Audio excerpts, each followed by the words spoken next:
Hello, everybody. Dan here with the Wealth Instinct. I wanted to share with you my article about develop your why power.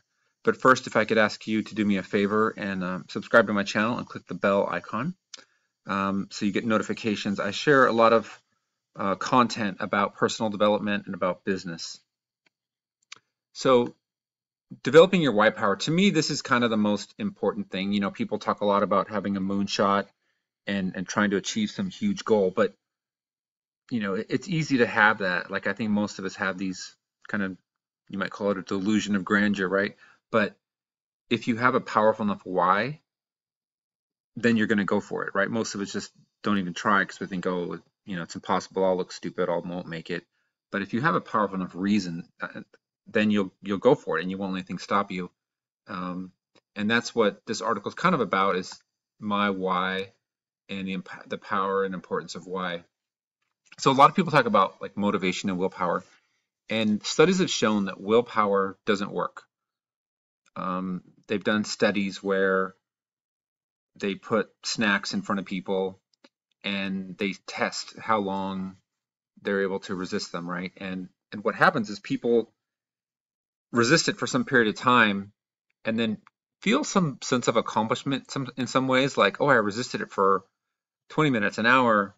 Now I'm going to reward myself and have some, right? And it's just these mind games we play with ourselves, or you might feel really strong and like, oh, I want to lose weight, I want to be healthy, I'm not going to eat that treat.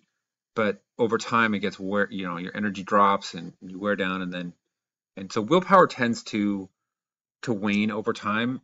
Studies have shown that. And then motivation, to me, it's like a match, right? Like when you light a match, it burns bright and hot just for a few seconds, and then it burns out. And that's how motivation seems to be. It comes up and you get really excited and you work really hard, and then oh, motivation's gone. And and I think a lot of people use that as an excuse, like, well, I'm just not motivated. Well, you're not motivated because you haven't really connected to your purpose and your why. And that's really what this is all about. It's why is the most powerful force, right? It's the purpose, right? You could have, you see guys that work, you know, a job that they don't like, right? It's like, why would you work this job you don't like? Well, you have a purpose behind it. You have a purpose to feed your family, to save money for an investment, to um, you know, you have a purpose behind doing this thing you don't want to do that keeps you motivated and driving, and going for it because it's connected to a why, it's connected to a higher purpose. And that's what you have to do with all your goals. You've got to understand why is it that you want it. If you want to be wealthy, if you want to make a lot of money, why do you want it? So you can travel. Okay, well, why do you want to travel? You want freedom. Well, why do you want freedom? You feel trapped. Why do you want it at each level? Keep digging and digging and digging. And usually there's some deep desire, some pain, some unmet need. And when you really like confront that, that's when you develop that unstoppable drive. And often it's the negative emotions that are more powerful. The feelings of not being enough, of not being loved, not being worthy. Like those feelings sometimes drive people to want to make a lot of money or to want to be a great athlete or want to be famous. And when you can understand those needs and understand the purpose behind your goals, because making a lot of money is kind of empty and meaningless at the end of the day, right? Like it's what are you going to do with it? If you're just going to sit on a pile of money, who cares? What's the point? But if you're going to do something meaningful and powerful with that money, if you're going to help alleviate pain and suffering, if you're going to provide opportunities for people that otherwise wouldn't have them, if you're going to be some force for good in the world, then maybe that's a powerful enough reason to build wealth. I don't know, I don't know if you want to lose weight, um, but you don't have a connection to why you want it. You want to be healthy, you want to be around for your grandkids, you want to be a good example to the people around you, you want to avoid the pain and suffering that your grandma went through when she had diabetes and passed away from that. You want to be an example to others, right? You have to have deeper meaning behind what you're doing and not just, and you do have it. You just have to dig for it. It's there. if you don't know what it is, it's just you haven't dug down. And so that's what the why power is all about. And I just want to share with you kind of my story of why I became a coach and why I do what I do. And years ago, I think this is probably around the time that Obama first got elected. I remember thinking, you know, there's so much going on in the world and our country. Like, there's so many problems we need to solve. You know, is this guy going to fix them? Um, what would I do? You know, what's the most important problems we face, and what can we do to solve them? Like, how can we do this? And I kind of came to this conclusion that we have this mythology that this hero is going to come and save the day. You know, someone's going to come along. It'll be the next president. It'll be the next business leader. It'll be the next spiritual leader, the next celebrity, and they're going to have the idea, the leadership, whatever, to help us all grow as a society and come together. And it's, it's we have this mythology that we keep falling for this idea. And what I believe the truth is that each of us has a role to play, and most of us aren't playing their role. We're not living up to our full potential, and that the potential that I'm talking about is what you ultimately want. It's that instinct you have. I call it the wealth instinct. It's that drive you have inside of you that's there that you don't understand, and you're not getting there because you don't understand it. And so what I came to this conclusion of was the world doesn't work better than it does because too many people aren't connected to their purpose. Too many people aren't living their why.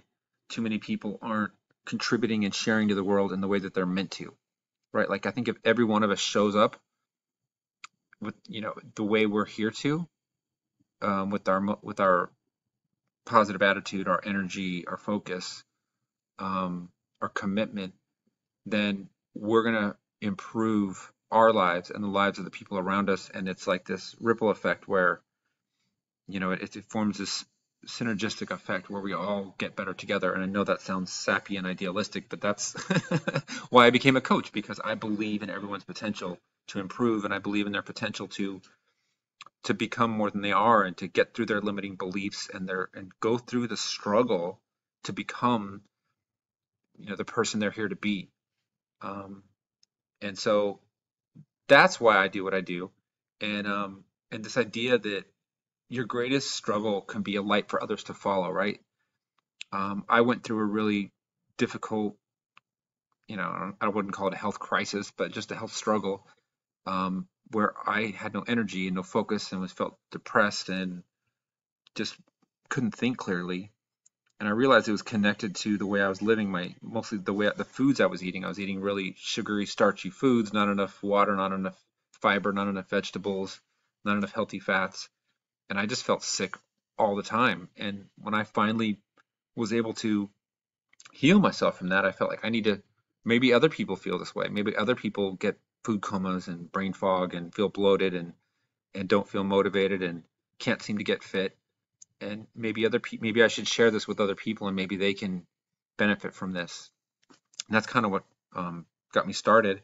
And whoever you are, you may have dealt with something much more significant, much more serious.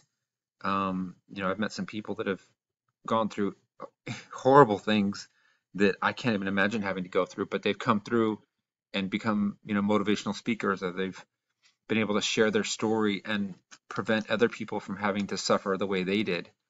And that's what I mean when I say your greatest struggle can be a light for others to follow, because by you being able to come through the darkness and being able to survive what you did and and still show up and be a positive light, you're helping other people, a lot of other people, people that you might not even realize you're helping. So that's just kind of my message today and what this blog is all about.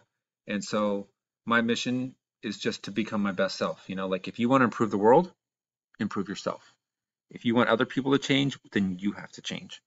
But just by working on myself and trying to become better, and then just trying to be supportive of others, trying to just understand them and help them to understand what they want, why they want it, and help them get a strategy to get it, and then hold them accountable. So yeah, so I hope you enjoy the blog and the video, and I encourage you to take some time to write out your goals and write out why you want them and really drill down, you know, why at each answer you come up with, ask why again and go like 5 levels deep and really figure out why do you want these things? What is that all about? And then you can really start working on meeting your goals from a place of power, from a place of purpose. Thank you so much for watching. Please like, share, subscribe, click the bell icon, and have a great day. We'll talk soon.